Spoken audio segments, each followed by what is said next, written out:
Understanding, draw one's horns in. Hello, everyone. Today, we're diving into a fascinating English idiom, draw one's horns in.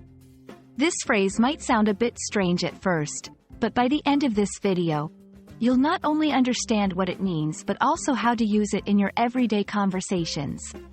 Let's unravel the mystery together and add another expressive phrase to your English toolkit.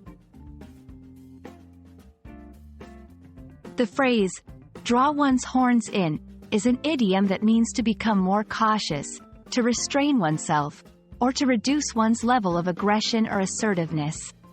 It originates from the animal kingdom, where creatures like snails or certain types of lizards physically retract their horns or appendages when they feel threatened or wish to avoid conflict. Similarly, in human interactions, drawing one's horns in signifies a decision to step back, lower one's defenses, or adopt a more conservative or conciliatory stance. To help you understand how to use draw one's horns in real-life situations, let's look at a few examples. 1. In a disagreement, after realizing he might lose his best friend over the argument, Mike decided to draw his horns in and apologize. 2. In a competitive work environment, seeing the project was leading to too much tension among the team, the manager asked everyone to draw their horns in and focus on collaboration instead of competition. 3. In personal ambition, although she was ambitious, she decided to draw her horns in for a while and focus on her family.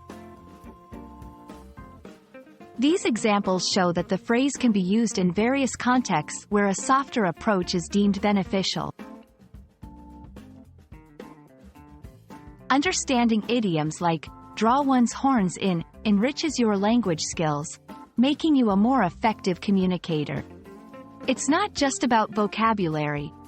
It's about capturing nuances and expressing yourself with greater precision and cultural awareness. Knowing such phrases allows you to convey complex ideas succinctly and engage more deeply with native speakers. We hope this exploration of draw one's horns in has been enlightening. Idioms like this one are a window into the subtleties of the English language, reflecting its richness and depth. By learning and using these expressions, you'll not only enhance your linguistic abilities but also deepen your cultural understanding. Keep practicing, and don't hesitate to draw your horns in when the situation calls for it. Thank you for watching, and see you in our next video.